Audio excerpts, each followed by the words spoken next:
Официалната наука уж категорично отхвърля и определя трудовете на Фоменко като псевдонаучни теории и въпреки това той е пълен член на Руската академия на науките, действителен член на Руската академия на естествените науки, както и действителен член на Международната академия на науките на висшите училища, а през 2024 година дори е награден лично от Путин с едно от най-високите отличия на Руската федерация – медалът на ордена за заслуги към Отечеството.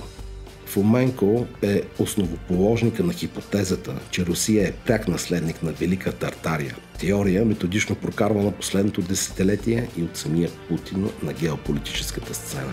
Както вече знаем, Тартария е главна водеща тема сред конспиративните теории през последните години и в нейно лице хората по света започват да преоткриват загубената цивилизация, унищожена от умишлено предизвикан катаклизъм, познат още като Калния потоп от началото на 19 век.